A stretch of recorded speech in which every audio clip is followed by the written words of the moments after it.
500 सालों में बहुत ज्यादा डिफरेंस आ जाता है पॉलिटी के अंदर, सोसाइटी के अंदर, इकोनॉमी के अंदर। आगे चलकर इन 16 में से 4 महाजनपद सबसे सुप्रीम हुए। कौन कौन से? अब जब मौर्यन एम्पायर खत्म होता है तो कई सारे नए एम्पायर्स, डायनेस्टीज बिल्ड होती है, बट वो अब उतनी बड़ी नहीं है जितना मौर्यन एम्पायर था। बट गंगा वैली में पैडी ट्रांसप्लांटेशन यानी धान और चावल की खेती हो पाना पॉसिबल हुई। वहीं समुद्री रास्ते के साथ बात की जाए तो उनका ट्रेड हो रहा है। हेलो, जय हिंद, नमस्कार साथियों, हम समीर त्रिपाठी, आपका अपना हिस्ट्री एडुकेटर। एंड दोस्तों, I welcome you all to your own platform humanities वाला।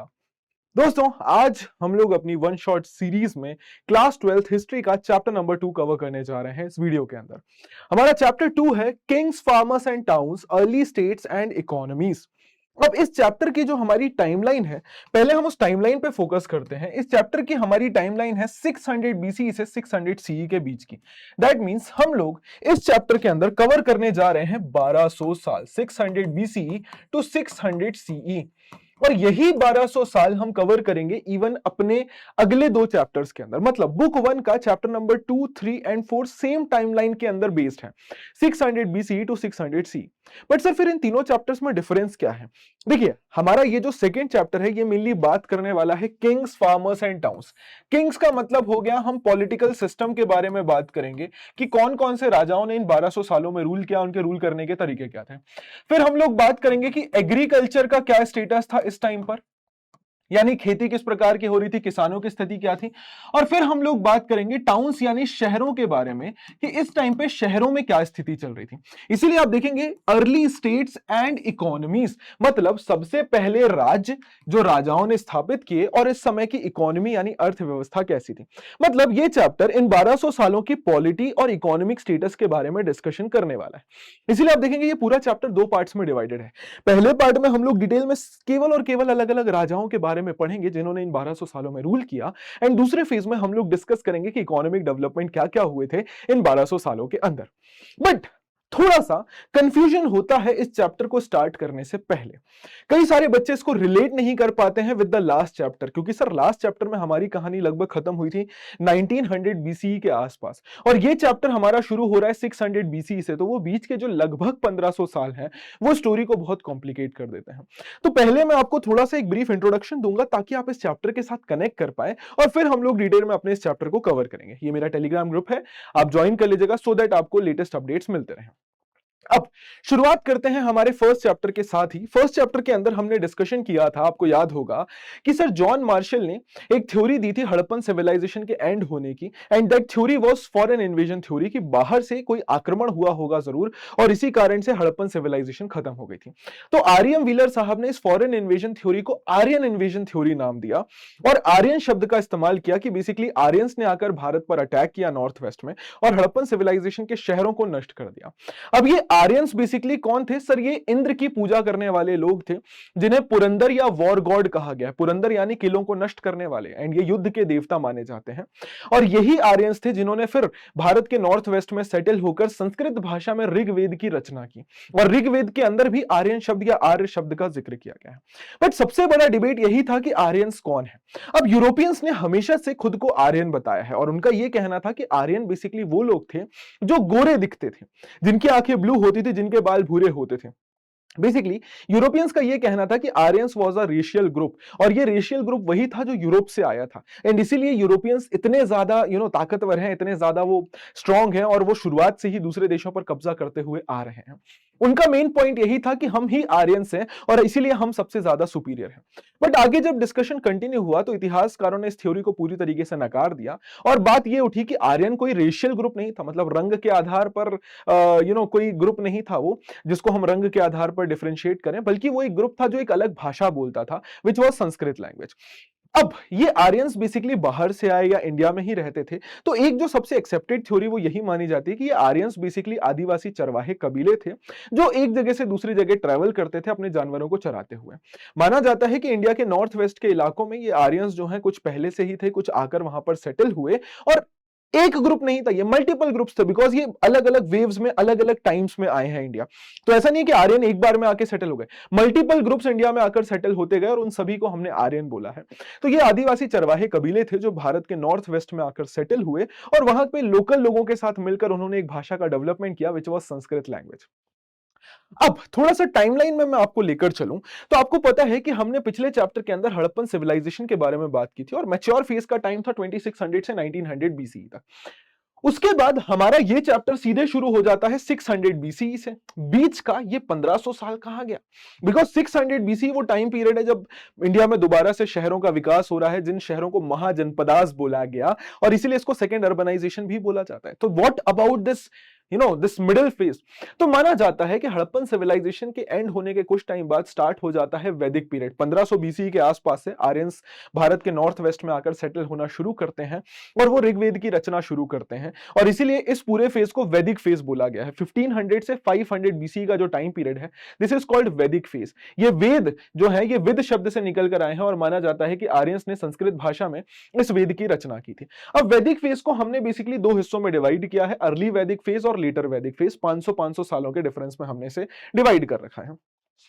और इसी के बाद हम देखते हैं कि महाजनपदास का राइज होता है इसी बीच में लेटर वैदिक पीरियड में, और उन्हीं महाजनपदास में आगे चल के मगध सबसे पावरफुल होता है, वहां पे मौर्यन साम्राज्य की स्थापना होती है, आगे चल के बाकी सारे डायनेस्टीज और किंगडम स्टैब्लिश होते हैं। तो इस चैप्टर के अंदर हम यही डिस्कस करेंगे, बट उससे पहले थोड़ा सा मैं आपको एक जिस्ट दूंगा कि इस टाइम पीरियड में क्या हो रहा था। ये 1900 से 600 बीसी के बीच में आखिर क्या चीजें हो रही थी, क्या डेवलपमेंट हो रहे थे, ये वैदिक पीरियड क्या था, क्योंकि अगर आप इसको नहीं समझेंगे तो आगे की कहानी समझना आपके लिए थोड़ी सी मुश्किल हो जाएगी। अब ये जो 1500 से 500 बीसी का टाइम पीरियड है, 1000 सालों का, इसे वैदिक पीरियड कहा जाता है। व्हाई वैदिक पीरियड? बिकॉज इस पूरे टाइम पीरियड को जानने के लिए हमारे पास जो इंपॉर्टेंट सोर्स है वो है वेद। वेद क्या है? बेसिकली ये संस्कृत भाषा में रचे गए ग्रंथ हैं जो देवी देवताओं के लिए लिखे गए हैं, जिनमें देवी देवताओं को पूजने के लिए मंत्र, विधियां, यज्ञ हवन की तकनीक बताई गई हैं और इन्हें संस्कृत भाषा में लिखा गया है। अब यहां पर एक सवाल आप खुद ही देखिए कि क्या संस्कृत भाषा हड़प्पन सिविलाइजेशन में यूज होती थी? नहीं सर, डेफिनेटली इस भाषा का डेवलपमेंट बाद में ही हुआ है और ये एक नए ग्रुप ने आकर किया है, विच इज आर्यन। अब पूरे वैदिक पीरियड को हमने दो हिस्सों में डिवाइड किया है, अर्ली वैदिक पीरियड जो 1500 से 1000 बीसी तक चलता है, इसे ऋग वैदिक फेज भी बोला जाता है, और दूसरा है लेटर वैदिक फेज 1000 से 500 बीसी के बीच का। अब इन दोनों फेजेस को डिवाइड करने का रीजन क्या है, इसको अर्ली और लेटर वैदिक फेज क्यों बोला गया है?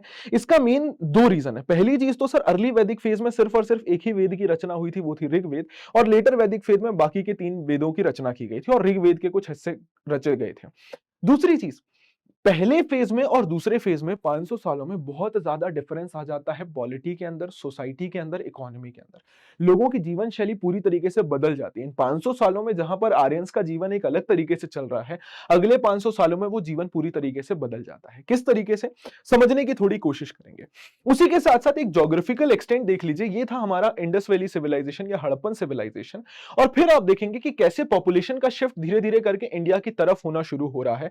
ये अर्ली वैदिक फेज का पीरियड है जब आप देख सकते हैं कि पॉपुलेशन शिफ्ट कैसे इंडिया के अंदर बढ़ना शुरू हो रहा है, और फाइनली लेटर वैदिक पीरियड में पॉपुलेशन गंगा वैली की ओर शिफ्ट हो गया, जहां पे गंगा नदियां और उसके आसपास की जो सहायक नदियां हैं, उनकी जो ट्रिब्यूटरीज हैं, वहां पर सिटीज का डेवलपमेंट हो रहा है, शहरों का विकास हो रहा है। अब यही पूरी टाइमलाइन है जो हमें अलग अलग किंग्स और इकोनॉमीज के डेवलपमेंट के बारे में जानकारी देती है। अब जो अर्ली वैदिक फेज की बात हम करते हैं, तो अर्ली वैदिक फेज के टाइम पर आर्यंस, जिनका मतलब होता है दोस्त या रिश्तेदार, ये एक लिंग्विस्टिक ग्रुप थे, एक भाषा के आधार पर बने हुए ग्रुप थे जो संस्कृत भाषा बोलते थे। इन्होंने ऋग्वेद की रचना शुरू की। अब ये अर्ली वैदिक फेज में ये आर्यन जो थे, ये बेसिकली आदिवासी चरवाहे कबीले थे जो अपने जानवरों को लेकर एक जगह से दूसरी जगह घूमते रहते थे। ये जनरली कबीलों में रहते थे, कबीले मतलब अलग अलग ग्रुप्स में रहते थे, सभी आर्यंस ही थे बट कई सारे कबीलों में बटे हुए थे। हर एक कबीले का एक सरदार होता था और एक कबीले के अंदर रहने वाले मेंबर्स एक दूसरे से जुड़े हुए होते थे ब्लड रिलेशंस के थ्रू, मतलब वो सारे एक ही मेंबर होते थे, एक ही फैमिली के मेंबर होते थे। अब कबीलों के पास अपनी खुद की कोई आर्मी नहीं होती थी, सरदार लोगों के बीच में से ही चुना जाता था, लोगों के साथ मिलकर ही लड़ता था दूसरे कबीलों के साथ, और उसी के साथ साथ लोगों से मिलकर ही डिसीजन मेकिंग करता था। जनरली यहां पर कबीलों की जो लड़ाई होती थी वो होती थी जानवरों के लिए। क्यों? बिकॉज सर यहां पर लोगों का मेन ऑक्यूपेशन था पास्टोरलिज्म, यानी जानवर चराना। तो ऑब्वियस सी बात है कि जानवर बहुत इंपॉर्टेंट थे इन सभी के लिए, और ये कबीले आपस में जानवरों के लिए लड़ते रहते थे। अब कबीले के लोगों को जन बोला जाता था बेसिकली, जैसे पुरुजन, यदुजन, द्रुह्युजन, ये कुछ कबीलों के नाम थे। तो जन मतलब होता है कबीले के लोग, और यहां पर बहुत सिंपल जीवन इनका चल रहा था, कॉपर और ब्रॉन्ज के टूल्स ये इस्तेमाल कर रहे थे। 1000 बीसी से फिर आया एक मेजर चेंज, जहां पर इंडिया के अंदर आयरन का इस्तेमाल होना शुरू हुआ और उस आयरन की मदद से इंडियंस ने टूल्स और वेपन्स बनाने शुरू किए। अब जब एक बार आयरन का इस्तेमाल शुरू हुआ तो इन लोगों की जीवन शैली पूरी तरीके से बदल गई।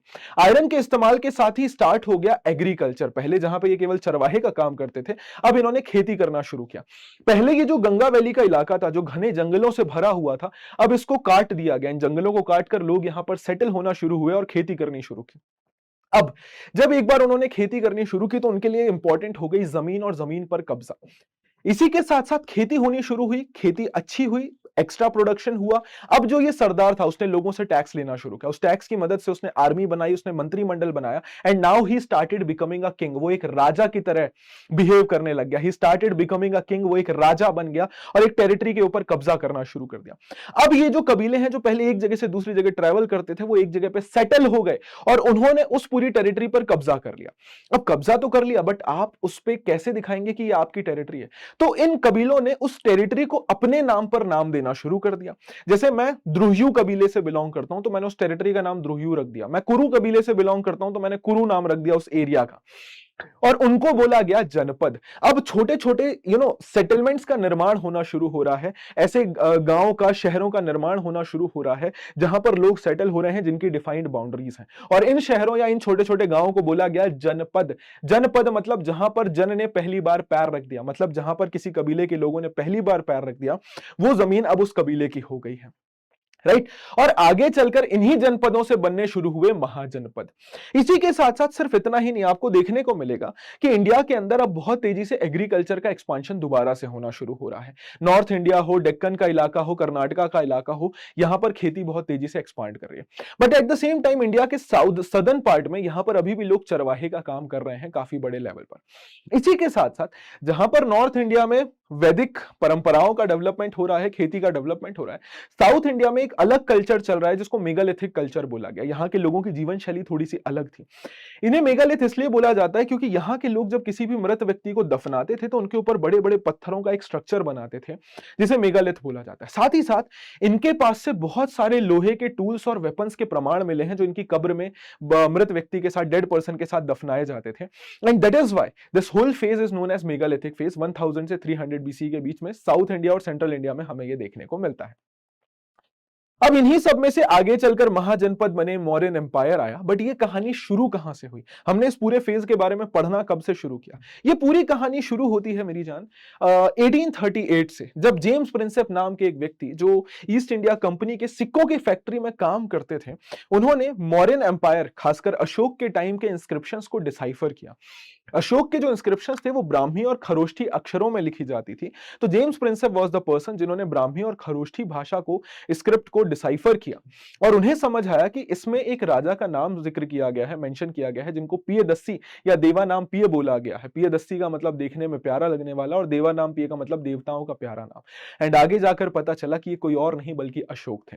और यहीं से शुरुआत हुई कि अशोक कौन थे, कैसे मौर्यन एम्पायर स्थापित हुआ, इन्होंने इंस्क्रिप्शन कैसे लिखवाने शुरू किए, आखिर ये क्या मैसेज देना चाह रहे हैं, और इंडस वैली सिविलाइजेशन के खत्म होने के बाद ये साम्राज्य कैसे बनने शुरू हुए। ये पूरी कहानी यहीं से शुरू होती है। अब इंस्क्रिप्शंस क्या होते हैं? जब भी किसी हार्ड सरफेस के ऊपर कोई राइटिंग की जाती है, मतलब पत्थर के ऊपर, कॉपर के ऊपर, तो उसे इंस्क्रिप्शन या शिलालेख बोला जाता है। माना जाता है कि भारत में सबसे पहले इंस्क्रिप्शन प्राकृत भाषा में लिखे गए। तमिल और पाली भाषा का भी इस्तेमाल होता था और कुछ समय बाद संस्कृत भाषा के भी इंस्क्रिप्शंस मिलने शुरू होते हैं। अब ये इंस्क्रिप्शंस की जो स्टडी होती है इसको बोला जाता है एपिग्राफी, कि इनको ढूंढना, इनकी स्टडी करना, इनको ट्रांसलेट करना। और इनमें जो स्टाइल ऑफ राइटिंग होती है कि किस प्रकार से अक्षरों को बनाया गया है, उस स्टाइल ऑफ राइटिंग की स्टडी को पैलियोग्राफी बोला जाता है। अब ये पूरी कहानी वहीं से मिलनी शुरू हुई कि मौर्यन एम्पायर का पूरा सिलसिला शुरू होता है 6th सेंचुरी बीसी से, जब इंडिया में दोबारा से गंगा वैली के इलाकों में शहरों का निर्माण होना शुरू होता है। आपको पता है भारत में सबसे पहले शहर हड़प्पन सिविलाइजेशन में डेवलप हुए थे, फिर सारे शहर नष्ट हो गए, एक ग्रामीण रूरल फेज में पूरा इंडिया चला गया। बट उसके बाद दोबारा से 6th सेंचुरी बीसी में सिटीज का डेवलपमेंट होना शुरू हुआ और ये सिटीज डेवलप हुई आउट ऑफ दोस जनपद जो सेटल हुए थे आर्यन फेज के टाइम पे, या कह लीजिए लेटर वैदिक फेज के टाइम पर। अब माना जाता है कि 6th सेंचुरी बीसी एक मेजर टर्निंग पॉइंट था इंडिया के अंदर। अर्ली इंडियन हिस्ट्री के अंदर बहुत सारे चेंजेस हुए 6th सेंचुरी बीसी में। सबसे पहले राज्य बनने शुरू हुए। स्टेट्स का मतलब होता है राज्य, जैसे होता था ना राजा और उसका राज्य, किंगडम बनने शुरू हुए। ये फेज था जब दूसरी बार भारत के अंदर शहरों का निर्माण होना शुरू हुआ। इसे सेकेंड अर्बनाइजेशन भी बोला जाता है। इस समय इंडिया में आयरन का इस्तेमाल बहुत तेजी से बढ़ना शुरू हो गया। इसी समय में हमें देखने को मिलता है इंडिया में बड़े लेवल पर सिक्कों का इस्तेमाल हो रहा है। उसी के साथ साथ अलग अलग system of thoughts, Buddhism, Jainism, इसका राइज भी 6th सेंचुरी बीसीई से ही हुआ था। बट ये महाजनपदास जो है, माना जाता है ये शब्द जनपद शब्द से निकल कर आया है।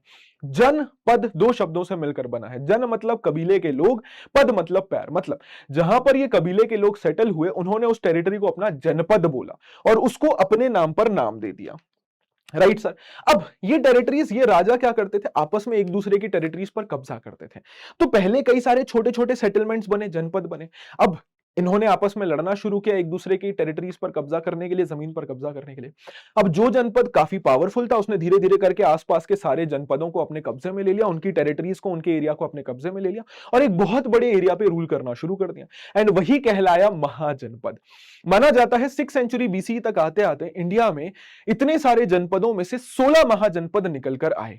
और ये है उन 16 महाजनपदों की एक लिस्ट, उनके कैपिटल का नाम प्लस प्रेजेंट डे एरिया, आपके एक रेफरेंस के लिए।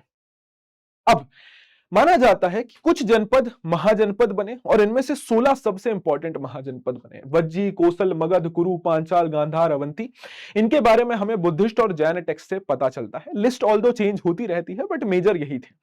अब इन महाजनपदों के अंदर सरकार किस प्रकार की थी? दो प्रकार के सिस्टम्स हमें देखने को मिलते हैं। कुछ महाजनपद ऐसे थे जहां पर एक राजा का रूल होता था, जिसे मोनार्की बोला जाता था। बट कुछ महाजनपद ऐसे होते थे जहां पर मल्टीपल राजा मिलकर रूल करते थे। मतलब आप ऐसा समझो कि सपोज ये एक जनपद था, ये एक जनपद था, ये एक जनपद था, ये राइट। अब इन सबके अलग अलग लीडर्स थे। आगे चलकर ये सब एक बन गए महाजनपद। बट इन सभी राजाओं ने क्या डिसाइड किया कि हम इस पूरे महाजनपद को एक साथ मिलकर रूल करेंगे।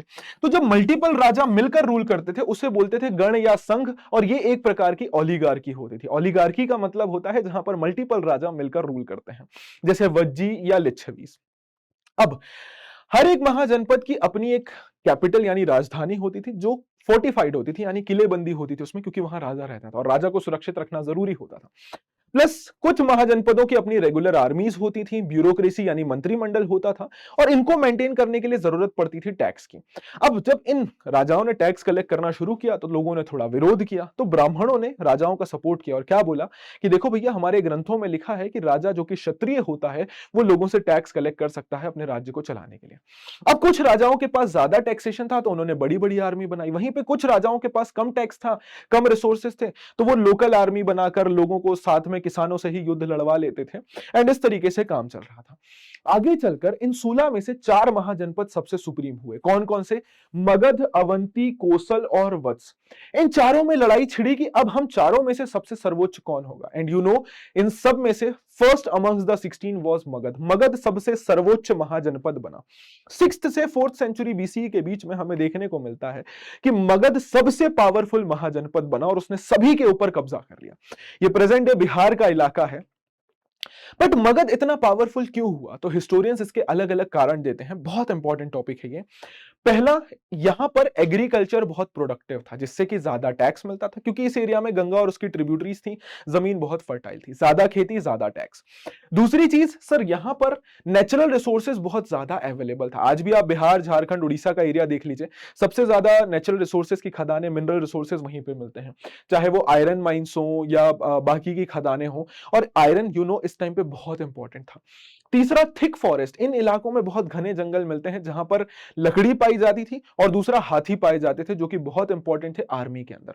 चौथा, गंगा और उसकी ट्रिब्यूटरीज, गंगा और उसकी सहायक नदियां इस पूरे इलाके को चारों तरफ से घेरे हुई थी, जिससे कि easy means of transportation and communication मिल जाता था, कि लोग इजीली नदियों के थ्रू ही एक जगह से दूसरी जगह ट्रैवल कर पाते थे। इसी के साथ साथ बुद्धिस्ट और जैन टेक्स्ट हमें बताते हैं कि मगध के अंदर बहुत ही पावरफुल और एम्बिशियस राजा थे, और उनके मिनिस्टर्स भी बहुत ही पावरफुल और बहुत ही एम्बिशियस थे।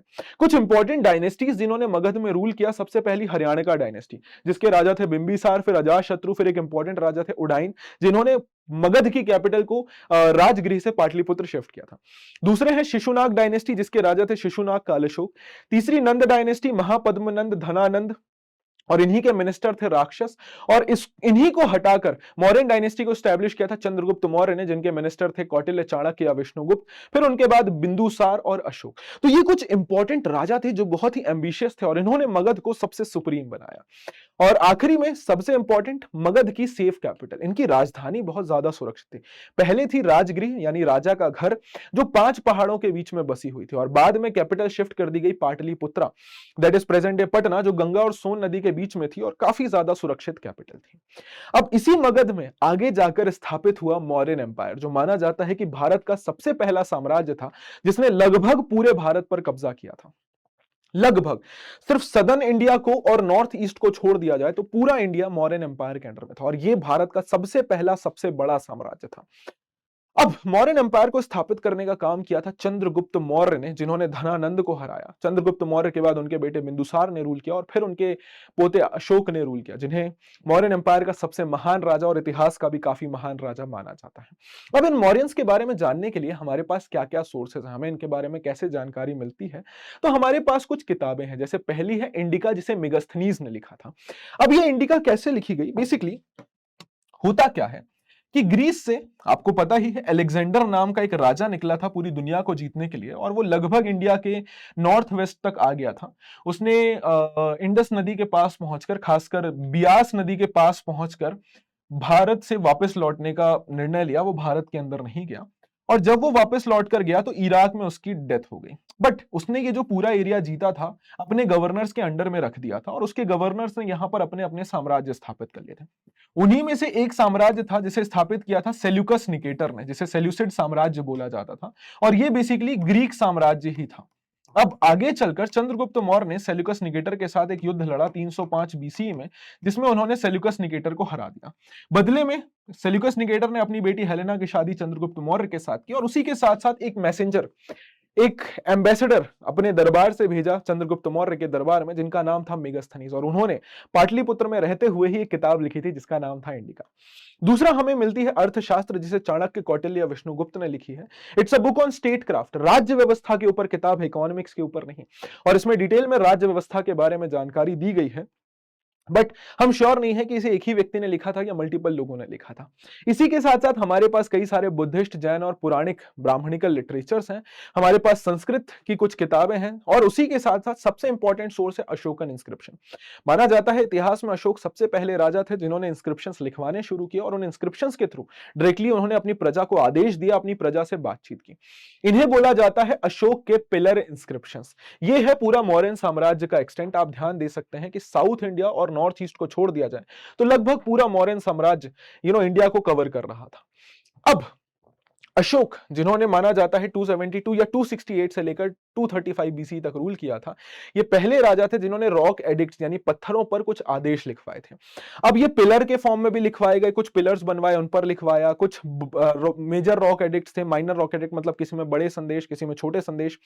उसी के साथ साथ डिफरेंट इंफॉर्मेशंस थी इनमें, और आखिरी में केव इंस्क्रिप्शन, गुफाओं के अंदर भी इन्होंने इंस्क्रिप्शंस लिखवाए।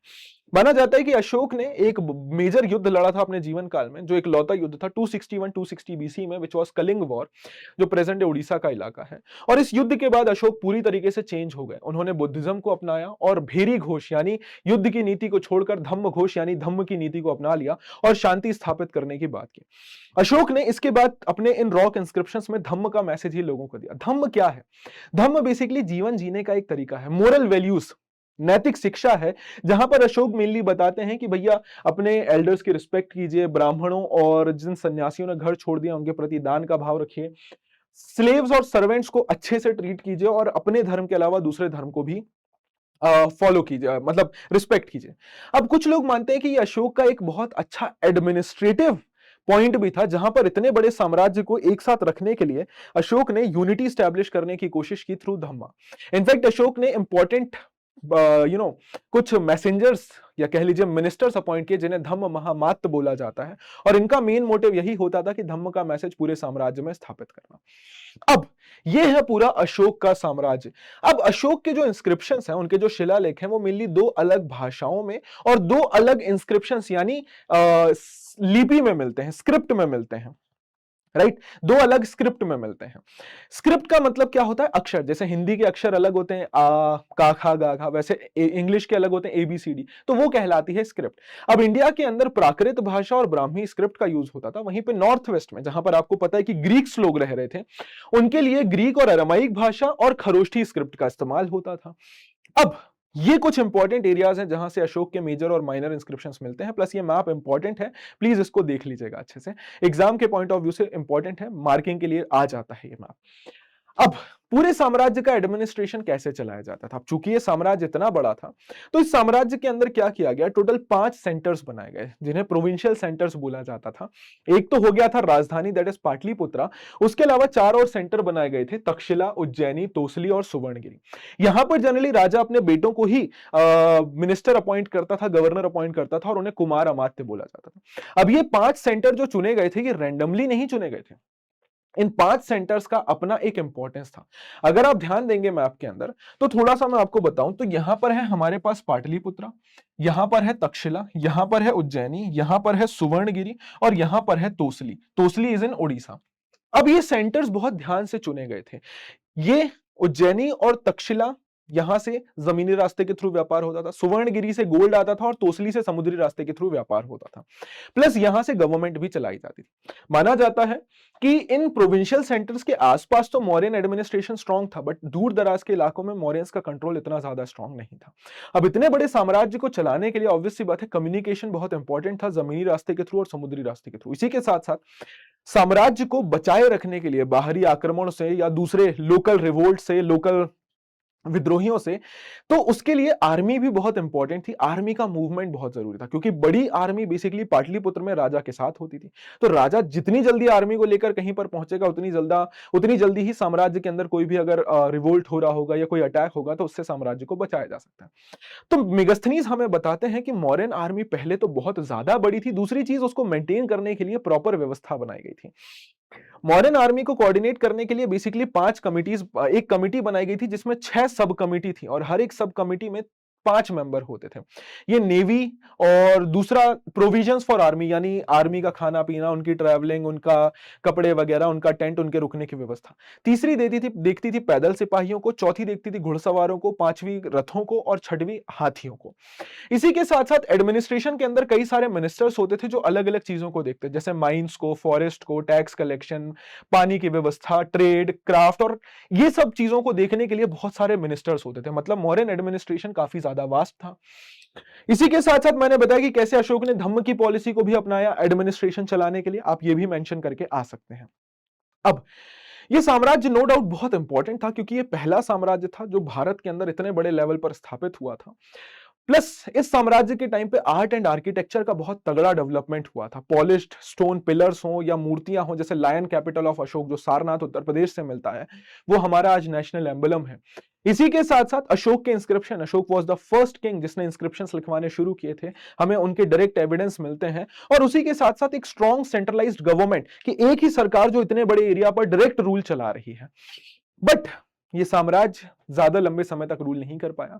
185 BC में माना जाता है आखिरी मौर्यन रूलर बृहद्रथ को उन्हीं के ब्राह्मण मिलिट्री कमांडर पुष्यमित्र शुंग ने मार दिया और स्थापित कर दिया भारत में शुंग साम्राज्य, शुंग डायनेस्टी, और मौर्यन एम्पायर यहीं पर खत्म हो जाता है। अब आप देखेंगे कि मौर्यन एम्पायर जो अकेला एक साम्राज्य था, एक एम्पायर था जो इतने बड़े एरिया में रूल कर रहा था, प्लस सेंट्रलाइज्ड गवर्नमेंट, कि राजा यहां से पूरे साम्राज्य को चला रहा था, पूरी सत्ता उसके हाथ में थी। अब जब मौर्यन एम्पायर खत्म होता है तो कई सारे नए एम्पायर्स, डायनेस्टीज बिल्ड होती है, बट वो अब उतनी बड़ी नहीं है जितना मौर्यन एम्पायर था।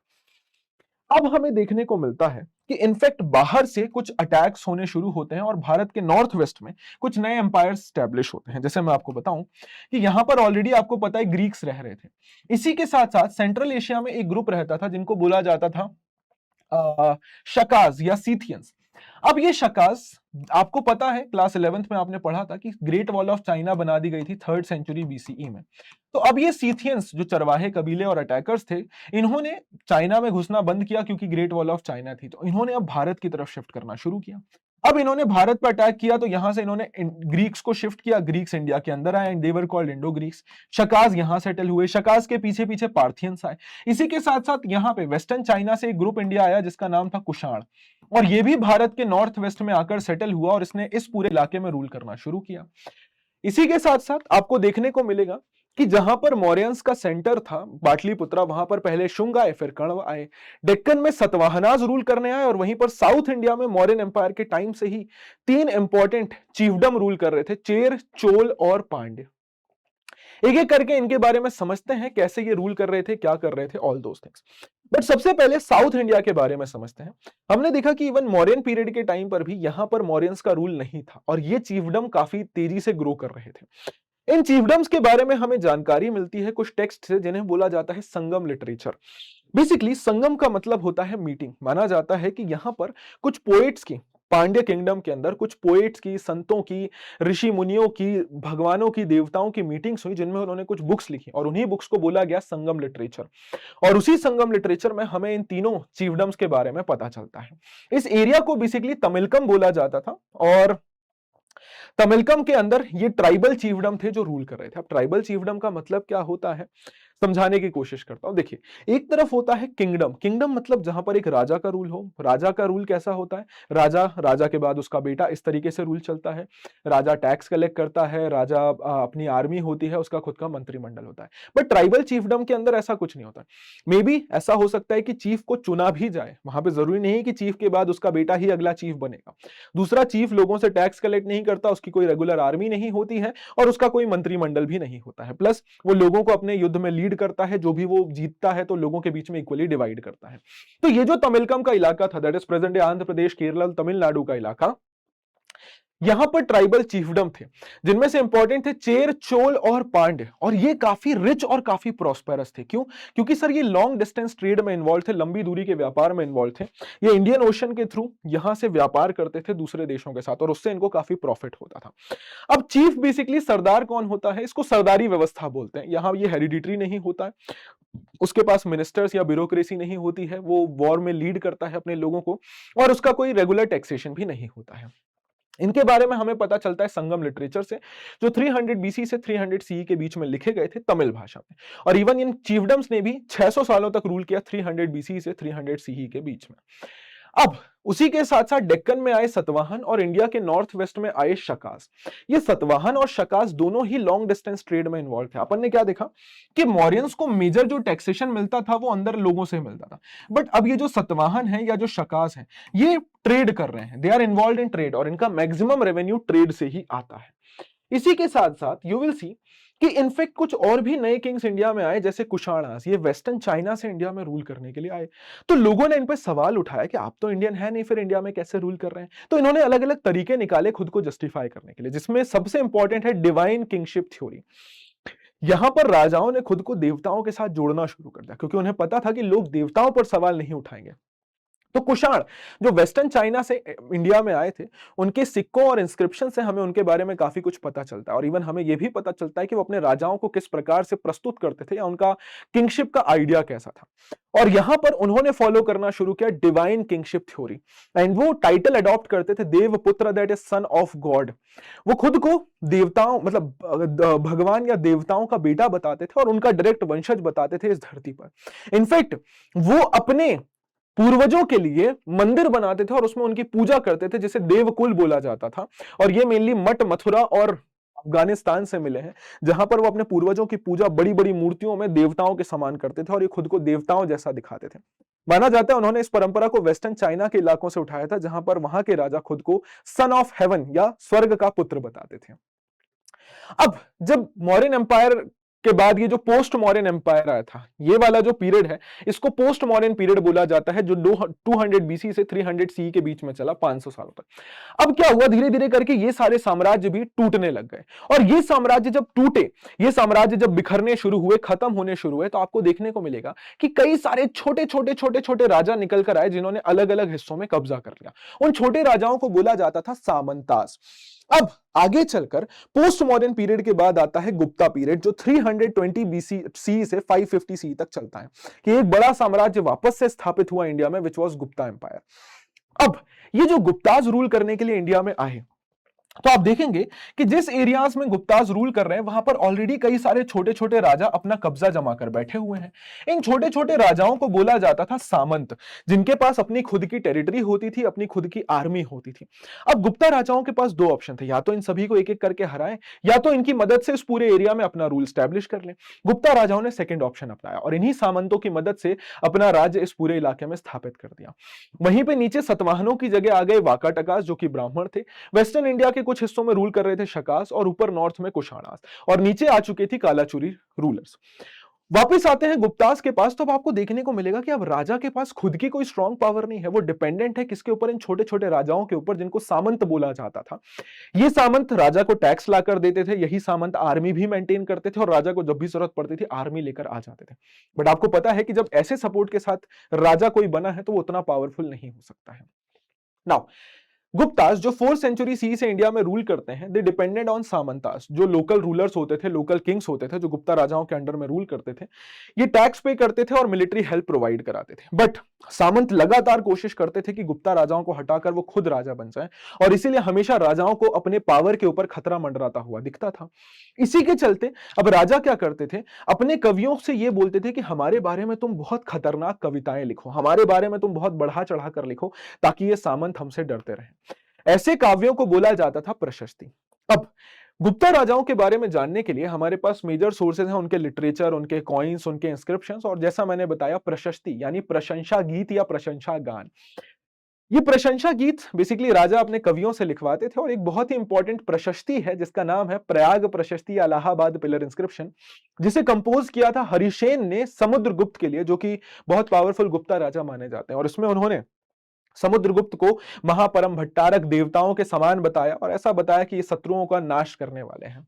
ये प्रयाग प्रशस्ति बहुत इंपॉर्टेंट है, संस्कृत भाषा में लिखी गई थी। And you can see now कि गुप्तास कितने वीक हो चुके हैं और कैसे वो सामंतों के ऊपर डिपेंडेंट है, और उनको अपने कंट्रोल में रखने के लिए इन्हें प्रशस्ति लिखवानी पड़ रही है। तो ये होता है हमारा पहला फेज यहां पर खत्म। राइट, ये हमारा पहला फेज यहां पर खत्म। सारे पॉलिटिकल सिस्टम के बारे में हमने डिस्कस कर लिया। अब आते हैं सेकेंड फेज के बारे में, विच इज इकोनॉमी।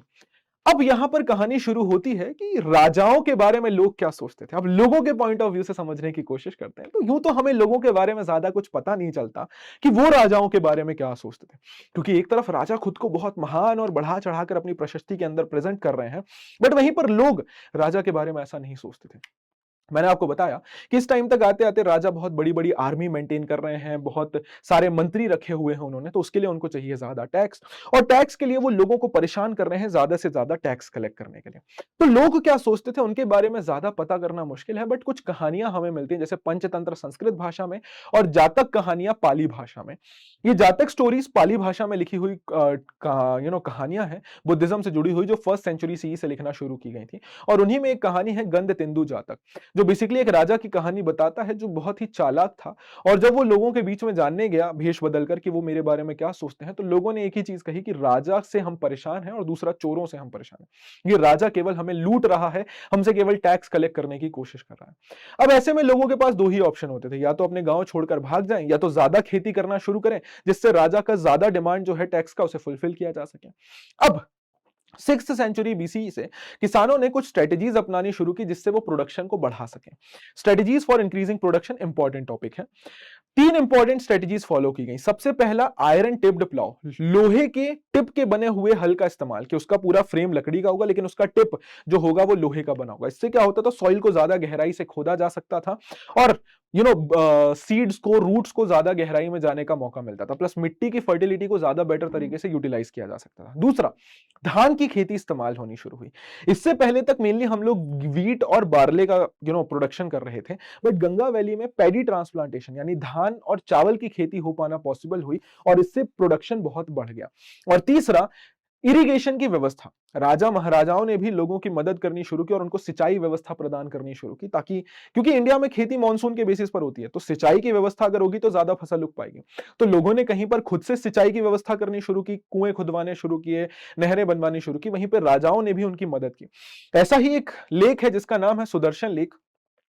जो मेनली बिल्ड कराया गया था जूनागढ़ के इलाकों में, गुजरात में जो एक सूखा इलाका है, वहां पे हमें एक इंस्क्रिप्शन मिलता है जिसका नाम है जूनागढ़ इंस्क्रिप्शन। 150 सी के आसपास वो लिखाया गया था रुद्र दमन के द्वारा, जो कि एक शक राजा थे, और उन्होंने कैसे सुदर्शन लेक को रिपेयर कराया। सुदर्शन लेक ओरिजिनली गुप्ता राजा के टाइम पर बना था, चंद्रगुप्त मौर्य के टाइम पे, बट बाद में उसे रुद्र दमन ने ठीक कराया था। एंड वो दिखाता है कि कैसे राजा भी कोशिश कर रहे हैं कि लोगों को इरिगेशन व्यवस्थाएं प्रोवाइड कराई जा सके। बट अब एग्रीकल्चर तो बढ़ रहा है, नई नई टेक्नोलॉजीज का यूज तो हो रहा है, क्या ये टेक्नोलॉजी सभी लोगों को इक्वली मिल रही है? नहीं सर। और यहीं से अब समाज में डिफरेंस क्रिएट होना शुरू हो रहा है, गांव के अंदर डिफरेंस आना शुरू हो रहा है। अब चूंकि आप देखेंगे कि लोगों के पास अलग जमीन, अलग टेक्नोलॉजीज, अलग लेबर है, तो उसके चलते अलग अलग प्रोडक्शन हो रहा है। कोई ज्यादा खेती कर रहा है, कोई कम खेती कर रहा है, जिससे अब गांव के अंदर डिफरेंसेस आने शुरू हो रहे हैं। इनफैक्ट बुद्धिस्ट टेक्स्ट के अंदर हमें अलग अलग प्रकार के लोगों का जिक्र मिल रहा है कि गांव के अंदर एक तरफ वो लोग हैं जिनके पास कोई जमीन ही नहीं है, एक तरफ जिनके पास थोड़ी बहुत जमीन है, और एक तरफ बड़े बड़े किसान जिनके पास बहुत बड़ी बड़ी जमीनें हैं, जिन्हें गहपति बोला जाता था। आगे चलकर गहपति शब्द केवल अमीर लोगों के लिए यूज होता था। सिर्फ इतना ही नहीं, अब चूंकि खेती होनी शुरू हो रही है, तो लोगों ने ज्यादा से ज्यादा जमीन पर कब्जा करना शुरू किया, बिकॉज ज्यादा जमीन ज्यादा खेती, और इसीलिए प्राइवेट प्रॉपर्टी का कॉन्सेप्ट आना शुरू हो गया। मनुस्मृति के अंदर बताया गया कि लोगों को अपनी बाउंड्रीज बनानी शुरू कर देनी चाहिए, प्रॉपर बाउंड्रीज बनानी चाहिए, ताकि दूसरे लोग उनकी जमीन पर कब्जा ना कर सके। मनुस्मृति सेकेंड सेंचुरी बीसी से सेकेंड सेंचुरी सी के बीच में लिखा गया एक लीगल टेक्स्ट है, जिसे मनु ऋषि ने लिखा था संस्कृत भाषा के अंदर। तो यू कैन अंडरस्टैंड कि अब कैसे लोगों के अंदर वो प्राइवेट प्रॉपर्टी का कॉन्सेप्ट आ रहा है, अब डिफरेंस क्रिएट हो रहा है सोसाइटी के अंदर। ये सिर्फ नॉर्थ इंडिया में नहीं, साउथ इंडिया में भी देखने को मिलता है। तमिल संगम लिटरेचर के अंदर 3 प्रकार के किसानों का जिक्र किया गया है, या लोगों का जिक्र किया गया है। बड़े किसानों को वेल्ललार बोला गया है, नॉर्मल किसानों को उजावार, और गुलामों को आदिमाई बोला गया है। राइट। इनफैक्ट गहपति शब्द जो पहले हर प्रकार के किसान के लिए यूज होता था, अब वो धीरे धीरे करके केवल अमीर लोगों के लिए यूज होना शुरू हो रहा है, जो शहरों और गांव के अंदर रह रहे हैं। अब चूंकि जमीन इतनी इंपॉर्टेंट हो चुकी है, और जमीन के ऊपर कंट्रोल मतलब आप ज्यादा अमीर, तो राजाओं को क्या समझ आया कि ये जमीन कहीं ना कहीं एक तरीका बन सकती है जिससे हम अपनी पावर, अपनी इन्फ्लुएंस को बढ़ा सकते हैं। बेसिकली समाज के ऊपर ब्राह्मणों का कंट्रोल था। समाज के जो विचारधारा थी, उनकी जो आइडियोलॉजीज थी, वो कंट्रोल करते थे ब्राह्मण। और ब्राह्मण जिसको सही बोल दें वो सही, जिसको गलत बोल दें वो गलत। आपने देखा कि मौर्यन एम्पायर के खत्म होने के बाद कई सारे नए नए ऐसे किंग्स आने शुरू हुए जिनकी सोशल स्टेटस, सामाजिक स्थिति बहुत क्लियर नहीं थी, जिनका सोशल स्टेटस ज्यादा क्लियर नहीं था, और लोग उनके ऊपर क्वेश्चन कर रहे थे। तो ऐसे राजाओं ने क्या किया, ब्राह्मणों को लैंड ग्रांट देना शुरू किया, ताकि वो ब्राह्मणों से उनका सपोर्ट गेन कर सकें, और अल्टीमेटली लोगों का सपोर्ट उन्हें मिल सके। सबसे पहले माना जाता है लैंड ग्रांट का जो एविडेंस है वो सतवाहनों के टाइम पर मिलता है, जिन्होंने सबसे पहले जमीन का दान देना शुरू किया। बट सतवाहन जो जमीन का दान देते थे वो मेनली मंदिरों को देते थे और ब्राह्मणों को देते थे, और उसमें से केवल वो टैक्स दान में देते थे कि इस जमीन से सिर्फ टैक्स मंदिर में जाएगा या ब्राह्मण के पास जाएगा, इस जमीन का कंट्रोल हमारे पास ही रहेगा। इनफैक्ट कई सारे हमें ऐसे इंस्क्रिप्शंस देखने को मिलते हैं जिनमें लैंड ग्रांट्स को मेंशन किया गया है। इनिशियली वो संस्कृत भाषा में थे, बाद में तमिल भाषा में भी लिखे जाने लगे। बट सबसे बड़े स्तर पर लैंड ग्रांट्स होने शुरू हुए गुप्तास के टाइम पे। और गुप्ता लैंड ग्रांट क्यों कर रहे हैं सर? वो लैंड ग्रांट कर रहे हैं सामंतों को या लोकल राजाओं को, ताकि उनका सपोर्ट गेन कर सके, उनका सपोर्ट गुप्ता राजाओं को बना रहे। अब वो सिर्फ लैंड ग्रांट नहीं कर रहे हैं, यहां पर आपको एक चीज देखने को मिलेगी कि अब जो वो जमीन का दान दे रहे हैं उसमें वो पूरा कंट्रोल भी उस व्यक्ति को दे रहे हैं जिसको जमीन का दान दिया जा रहा है। और ये दान केवल ब्राह्मणों को नहीं, बल्कि अब दूसरे छोटे राजाओं या दूसरे मिनिस्टर्स को भी दिया जा रहा है। विच मीन्स कि अब जमीन बढ़ती जा रही है और नए नए लोगों के पास जमीन आ रही है जो अब समाज में अमीर होते जा रहे हैं। सिर्फ इतना ही नहीं, माना जाता है कि प्रभावती गुप्ता जो कि चंद्रगुप्त सेकंड की बेटी थी, उनकी शादी वाकाटका किंगडम में की गई थी। और प्रभावती गुप्ता महिला होते हुए भी उन्होंने जमीन का दान दिया। उन्होंने एक विलेज जिसका नाम था दिस दांगुना विलेज, वो चल्ला स्वामी नाम के एक आचार्य को गिफ्ट किया था। बट संस्कृत ग्रंथ बोलते हैं कि महिलाएं, विमेन जो है वो प्रॉपर्टी का एक्सेस नहीं रख सकती और ना ही विलेज को दान में दे सकती, बट फिर भी उन्होंने दान दिया। 2 टाइप के गांव होते थे, अग्रहार और ब्रह्मदेह। अग्रहार मतलब ऐसा गांव जिसमें ऑलरेडी लोग रह रहे हैं, खेती कर रहे हैं। ब्रह्मदेह का मतलब ऐसी जमीन जहां पर लोग अभी रह नहीं रहे हैं या खेती नहीं हो रही है। अब चूंकि ये जमीन मेनली ब्राह्मणों को दी जाती थी, तो ब्राह्मण धीरे धीरे करके समाज में और इंपॉर्टेंट होना शुरू हो गए और बहुत रिच होने लग गए और उनका समाज में कंट्रोल बढ़ गया। वहीं पे साथ साथ जो दूसरे लोग जिनको जमीन का दान मिल रहा है, वो भी समाज में अब बहुत ज्यादा इंफ्लुएंशियल होते जा रहे हैं। प्लस जैसा मैंने बताया कि गुप्तास के अंडर में अब जमीन जब दान में दी जा रही है, तो सब कुछ दे दिया जा रहा है, चाहे वो रेवेन्यू हो, एडमिनिस्ट्रेशन हो, जुडिशियल राइट्स हो, सब दे दिया जा रहा है। मतलब गुप्ता राजा धीरे धीरे करके वीक हो रहे हैं और नए नए लोग समाज में निकल कर आ रहे हैं जिनके पास अब प्रॉपर्टी का एक्सेस है। बट लैंड ग्रांट गुप्तास कर क्यों रहे हैं? तो अलग अलग थ्योरीज दी गई हैं। कुछ इतिहासकार मानते हैं कि नए एरियाज में खेती को एक्सपांड करने के लिए जमीन का दान दिया जा रहा है। कुछ लोग मानते हैं कि गुप्ता राजाओं का कंट्रोल सामंतों के ऊपर से कम हो रहा था और उनका सपोर्ट राजा के लिए जरूरी था, इसलिए वो राजा को लैंड ग्रांट देकर उनका सपोर्ट गेन करना चाहते थे। वहीं पे कुछ लोग मानते हैं कि गुप्ता राजा जमीन का दान देकर यह दिखाना चाहते थे सामंतों को कि हम कितने ज्यादा पावरफुल हैं और इसीलिए आपको हमारे अंडर रहकर हमारी बात माननी पड़ेगी और हमारे हिसाब से ही चलना पड़ेगा। नेवरदिलेस, अब आते हैं तीसरे फेज में, विच इज अर्बन एरियाज या टाउन्स। हमने देखा कि 6th सेंचुरी बीसी वो टाइम है जब इंडिया में दोबारा से शहरों का विकास होना शुरू हो रहा था और इसे सेकेंड अर्बनाइजेशन या दूसरा शहरीकरण भी बोला जाता है। फर्स्ट अर्बनाइजेशन हड़प्पन सिविलाइजेशन में हुआ था। अब भारत में कई सारे नए नए शहरों का डेवलपमेंट हो रहा है। ये शहर मेनली महाजनपदास की कैपिटल्स थी और कुछ शहर ऐसे थे जहां से ट्रेड हो रहा था, जैसे पाटलिपुत्र, यहां से समुद्री रास्ते के थ्रू व्यापार हो रहा था। उज्जैनी, जमीनी रास्ते के थ्रू व्यापार होता था। पुहर, समुद्री रास्ते के थ्रू व्यापार होता था तमिलनाडु में। और मथुरा, ये तो इंपॉर्टेंट था क्योंकि यहां से राजनीतिक, ये एक पॉलिटिकल सेंटर भी था, ये एक कल्चरल सेंटर भी था, रिलीजियस सेंटर भी था और यहां से ट्रेड भी हो रहा था। Right sir. अब ये जो नई नई सिटीज हैं, इन शहरों के अंदर रह रहे हैं अमीर लोग। अब हमें कैसे पता कि यहां अमीर लोग रहते थे? बेसिकली जब इन शहरों की खुदाई की गई तो पाया गया कि यहां से बहुत ही महंगे महंगे सामान मिले हैं। जैसे यहां पे एक सबसे प्रीमियम प्रकार की पॉटरी, मटके, बर्तन मिलने शुरू हुए जिन्हें नदन ब्लैक पॉलिश्ड वेयर बोला गया है। ये काले कलर के बहुत ही शाइनी बर्तन होते थे जो 6th सेंचुरी बीसी से यूज होने शुरू हुए थे और वो सिर्फ शहरों के अंदर मिले हैं और ये काफी प्रीमियम होते थे। उसी के साथ साथ गहने, टूल्स, वेपन्स, वेजल्स यानी बर्तन, फिगरेंस यानी मूर्तियां जो अलग अलग वस्तुओं से बनी है, जैसे gold, silver, copper, bronze, ivory, glasses, shell, terracotta. Now you can understand कि कितने अमीर लोग इन शहरों के अंदर रह रहे हैं। दूसरा, ये पूरा सामान अगर लोग यूज कर रहे हैं तो मतलब एक ग्रुप शहर के अंदर वो भी है जो इन सब सामानों को बना रहा है, मतलब क्राफ्ट्स पर्सन। Right sir. अब ये जो नए नए शहरों के अंदर अमीर लोग रह रहे हैं और इनकी जरूरतों को पूरा करने के लिए जो कारीगर हैं जो ये सब सामान बना रहे हैं, इन कारीगरों ने साथ मिलकर अपनी एक ऑर्गेनाइजेशन बनानी शुरू की जिसको बोला गया गिल्ड या श्रेणी। बेसिकली सपोज एक शहर में मटके बनाने वाले हैं तो उन्होंने क्या किया कि अपना एक ऑर्गेनाइजेशन बना लिया और साथ में मिलकर मटके बनाने शुरू किए और उससे उन्होंने काफी प्रॉफिट कमाया। तो ये जो ऑर्गेनाइजेशन बनी इसको बोला जाएगा गिल्ड या श्रेणी। और ये भी काफी ज्यादा अमीर होते थे और ये भी डोनेशंस देते थे मंदिरों को। हमें कई सारे ऐसे इंस्क्रिप्शंस मिले हैं जिनमें मंदिरों को कुछ दान दिया गया है इन गिल्ड या श्रेणीज के द्वारा, और ऐसे इंस्क्रिप्शंस को बोला जाता है वोटिव इंस्क्रिप्शंस। मतलब ये वो इंस्क्रिप्शंस होते थे जो किसी प्रकार के गिफ्ट को रिकॉर्ड करते थे। सिर्फ इतना ही नहीं, माना जाता है कि इस टाइम पीरियड में बहुत बड़े लेवल पर ट्रेड का भी डेवलपमेंट होना शुरू हुआ था। आप देखेंगे कि भारत जमीनी रास्ते के थ्रू भी व्यापार कर रहा है और समुद्री रास्ते के थ्रू भी व्यापार कर रहा है। तो इंडिया के अलग अलग शहर बहुत ही वाइड स्प्रेड ट्रेड में इन्वॉल्व थे, खासकर 6th सेंचुरी बीसी से। जमीनी रास्ते के थ्रू बात की जाए तो सेंट्रल एशिया से होते हुए, यहां से होते हुए यूरोप के साथ व्यापार हो रहा है। वहीं समुद्री रास्ते के साथ बात की जाए तो उनका ट्रेड हो रहा है अरेबियन सी और बे ऑफ बंगाल के थ्रू। Right sir.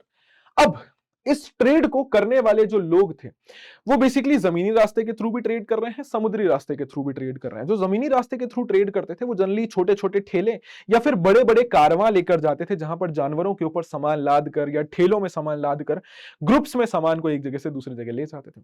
वहीं पे दूसरा जो व्यापार होता था वो समुद्री रास्ते के थ्रू होता था जो ज्यादा लंबी दूरी में होता था। काफी प्रॉफिटेबल भी था but at the same time काफी रिस्की भी था। लेकिन साउथ इंडिया से कई सारे ऐसे व्यापारी इस समुद्री व्यापार में इन्वॉल्व हुए और इससे उन्होंने काफी पैसा कमाया। ऐसे अमीर व्यापारियों को मां सत्तुवन, सेठीज या सातवाहा बोला जाता था।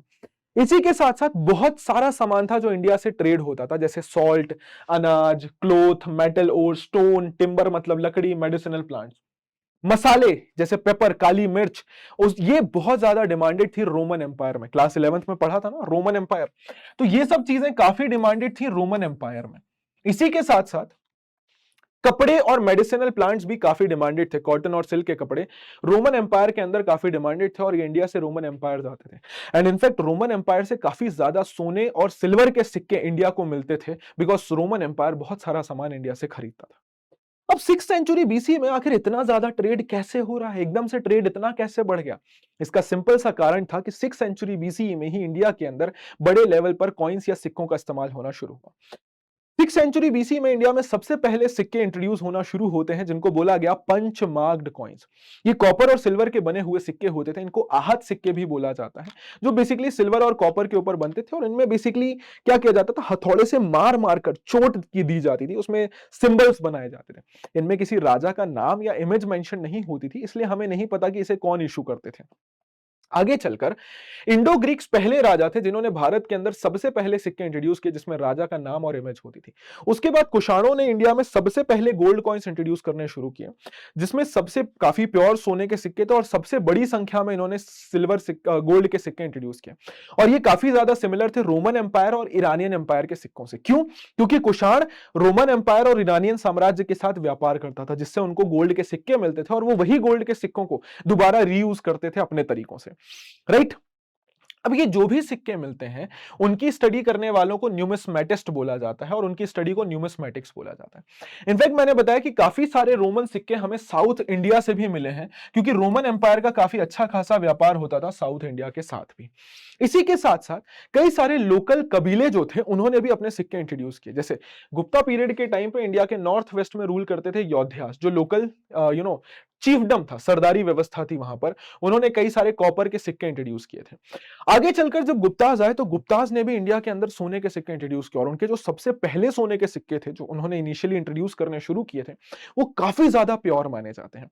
बट आगे चलकर धीरे धीरे करके सिक्कों की क्वालिटी और क्वांटिटी कम होने लग गई। अब इतिहासकार मानते हैं कि इसका मेन रीजन ये था कि रोमन एम्पायर खत्म हो गया था यूरोप के अंदर, जिसके कारण गोल्ड और सिल्वर मिलना इंडिया को बंद हो गया था, और इसीलिए गोल्ड के सिक्के भी मिलने बंद हो रहे हैं। वहीं पे कुछ लोग मानते हैं कि गोल्ड के सिक्के इंट्रोड्यूस हो रहे थे, बट अब छोटे लेवल पर हो रहे थे। क्यों? क्योंकि लोगों को समझ आ गया था कि गोल्ड कितना प्रेशियस है, और अब वो उसको सिक्कों की जगह और दूसरी चीजों के लिए यूज करते थे, और सिक्कों बनाने के लिए बेसिकली अब दूसरी धातुओं का इस्तेमाल होना शुरू हो गया था।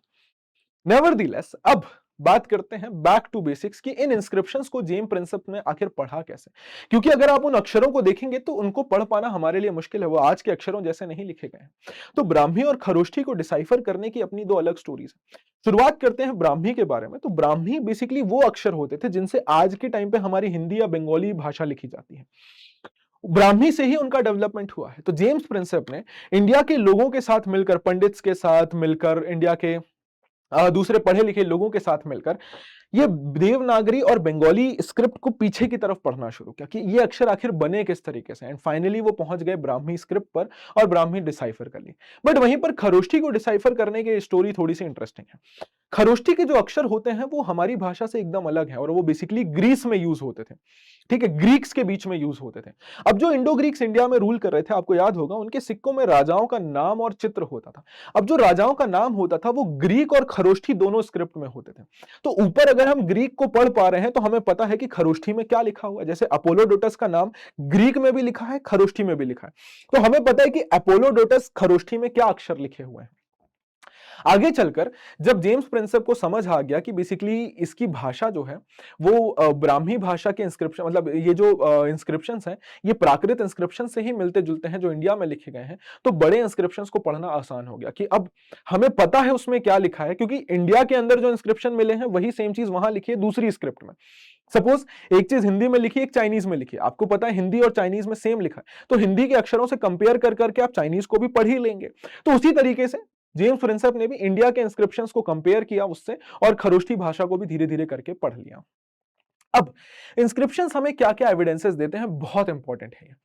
पहली चीज, इंस्क्रिप्शन से नो डाउट हमें काफी इंफॉर्मेशन मिलती है, बट वो इंफॉर्मेशन अपने आप में काफी ज्यादा कॉन्ट्राडिक्टरी भी होती है और लिमिटेड भी होती है। जैसे हमें जो अशोक के इंस्क्रिप्शन मिले उसमें उनका नाम मेंशन नहीं था, बल्कि दो टाइटल मेंशन थे, देवा नाम पी और पियदस्सी। तो इनिशियली ये जान पाना कि ये किस राजा के हैं बहुत मुश्किल था, बट आगे चलकर अशोक के कुछ इंस्क्रिप्शंस हमें मिले जहां पर उनके नाम के साथ साथ ये टाइटल भी मेंशन किए गए। बेसिकली 4 जगह हैं, गुर्जरा एमपी के अंदर, मस्की, नित्तूर और उदयगोलन कर्नाटका के अंदर। इन जगहों से हमें इंस्क्रिप्शंस मिले जहां पे अशोक के साथ टाइटल मेंशन है, देवा नाम पिय या पियदस्सी।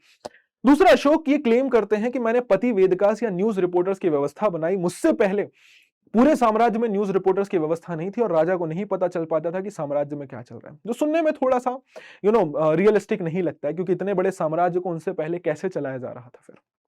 तीसरा, कई बार जो स्टेटमेंट्स दिए गए हैं इंस्क्रिप्शंस के अंदर जो बातें लिखवाई गई हैं उसको समझ पाना मुश्किल हो जाता है कि वहां पर आखिर राजा कहना क्या चाह रहा है, उसका मेन इंटेंशन क्या है। तो कई बार जो उसको पढ़ रहे होते हैं इंस्क्रिप्शंस को, वो अपनी अंडरस्टैंडिंग के हिसाब से उसको डिसाइफर करते हैं।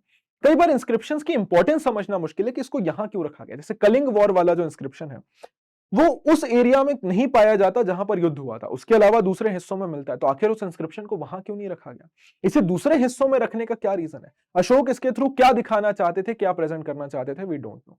इसी के साथ साथ इंस्क्रिप्शंस की अपनी कुछ लिमिटेशंस भी होती हैं, उसकी खुद कुछ प्रॉब्लम्स भी होती हैं। जैसे हमें अभी तक सारे इंस्क्रिप्शंस नहीं मिले हैं और ना ही सारे इंस्क्रिप्शंस को पढ़ा गया है या ट्रांसलेट किया गया है।